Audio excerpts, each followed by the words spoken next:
Ladies and gents, welcome to Moose Jaw, a true gem of the prairies. I woke up in Calgary, Alberta this morning with one question on my lips. What is going on in Moose Jaw, Saskatchewan? So I hit the road at the crack of dawn to find out. Normal behavior, normal behavior. Oh baby, I love an unhinged road trip. I stopped by not one, but two of the world's largest roadside attractions on my way to Moose Jaw. Ladies, gentlemen, lo and behold, the world's largest pinto bean.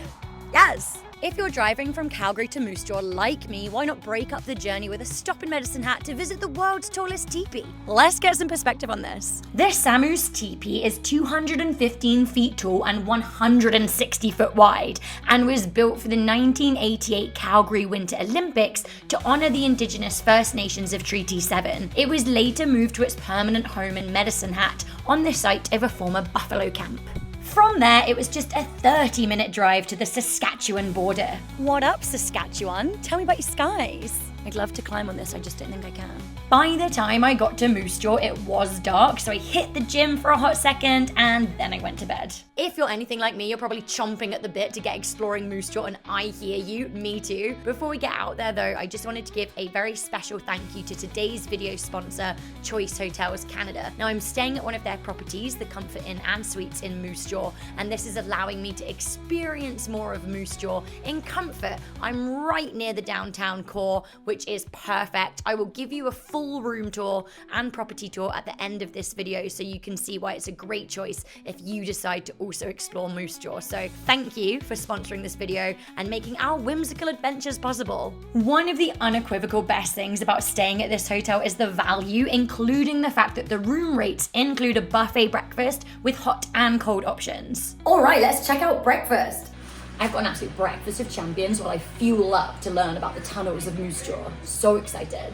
One of the main reasons that I wanted to come to Moose Jaw was because I wanted to explore the tunnels that run under the city. Now, there's a lot of legend and lore with these intricate network of tunnels, so let's find out more.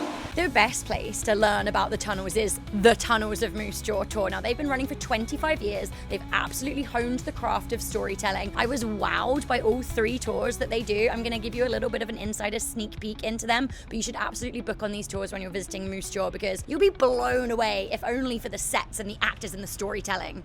Wow. A huge part of the Moose Jaw history is surprisingly bootlegging. Look at this absolute hot flapper babe drinking a martini. What a girl after my own heart. I would have been there in the illicit bars of Moose Jaw drinking my gin. Yay! As part of the Tunnels of Moose Jaw tour, you'll learn all about Moose Jaw's role in prohibition in a deeply immersive storytelling adventure. From Chicago all of the way to Moose Jaw by way of the CP rail, this guy right here, the infamous Al Capone, was rumored to have an underground illicit bootlegging network right here in Moose Jaw, which is something that you'll learn about in the Tunnels tour. Cool? I think cool, but also like, you know?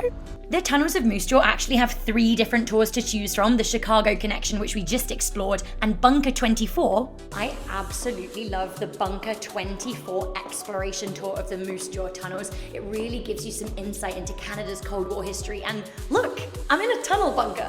Cool. The absolute attention to detail that goes into making these sets at the Moose Jaw tunnels is incredible. I'm in a 1950s kitchen right now. I want a little apron and like some hair rollers. Sign me up, I'm a wife.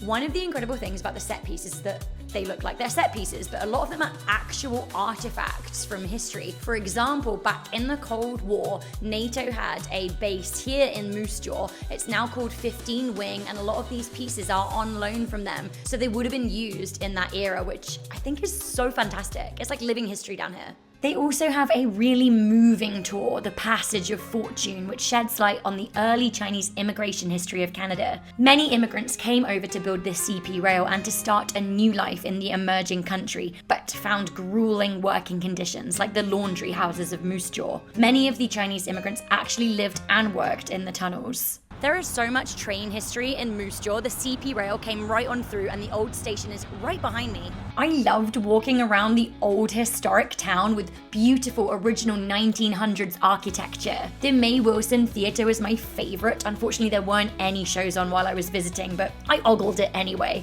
I I have arrived in Moose Jaw, as you can see by this giant moose behind me. Yes, it is the world's largest moose. And yes, you bet that I have invited the patron saint of this town to help tell me about Mac the Moose. It's Leroy. How's it going? Patron saint is a new introduction for me. You are quite saintly.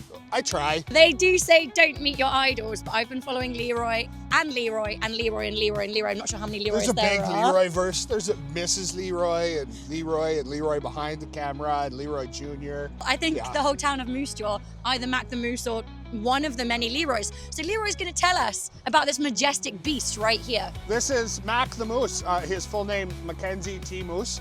He has resided in Moose Jaw, I believe, since 1984, and actually used to live just down the road, but he migrated here when we built our new tourism center. Was the world's largest moose for a long time until Norway got involved. Norway? And they built a giant chrome moose, slightly taller than Mac. So we got into a bit of a moose war with Norway. We were featured on Stephen Colbert had the war on there. It was big news in the world. And then Mac shed his rack and he grew just tall enough to be the world's tallest moose again. Yes! Moose Jaw prevails! That's what we are here for. I love that. What an absolute story of the underdog winning and the biggest moose. All the time. Yeah. Thank you, Leroy. What an absolute delight to meet you. Nice to meet you. There's always something to do. Bye! My other favourite Moose Jaw activity was a quick pop to the Temple Spa, a beautiful indoor and outdoor hot pool with a lovely cafe. Okay, so I am visiting Moose Jaw in November, which famously isn't one of the warmer months. I should be lucky that right now there isn't snow right up to the tippy top of my fabulous adventuring red boots. However, year-round, Plaxton's Lake in the Wakamo Valley is a good shout. We love a body of water at any time of year. So how exactly does a town go about getting a name as unique as Moose Jaw? Some people trace the name back to the shape of the confluence of the waters the city sits on. Others say it gets its name from the Cree word Moscaw, which means warm breeze. Okay, let's explore my room at the Comfort Inn and Suites. Splish splash, I am taking a bath. Or very nearly, I'm filling the tub up for the jacuzzi bath. I'm pumped. Okay, just joking. Let's check out the whole thing. As you can see, it's absolutely palatial. There's a table, which is great for meal times. I used it as a little bit of a desk to send some emails. There's a full living room with a couch and a TV. There's a bedroom with a huge and very comfortable bed, another TV, and as you can see, the massive jet bathtub. Then an ensuite bathroom with a shower. It was an absolute pleasure to base myself here. I will say, there's a lot to be said for good bathroom lighting. The hotel was so convenient for road trippers like me. Check-in was super easy and the staff were really lovely and friendly. Also worth noting, I signed up to be a Choice Privileges member, which is free to join and means that I can earn points on my stays, get member exclusive deals and partner perks, earn cashback, get early check-in, late checkout, and also a premium parking spot. Yay! Wow, thank you and good night, Moose Jaw. That was an absolute delight, wasn't it? I feel like I really scratched the intrigue itch there. And thank you so much to King Leroy for showing me parts of the town. And thank you again to our video sponsor, Choice Hotels Canada. I feel like I've had a wonderful time in Moose Jaw. I'm going to drive straight on back to Calgary now, stopping only at the Saskatchewan-Alberta border sign and for tea and a wee as and when I need to. So where shall I go next? Love this. Thank you, Moose Jaw. Maybe I'll come back in the summer and experience you in the glory of sunshine.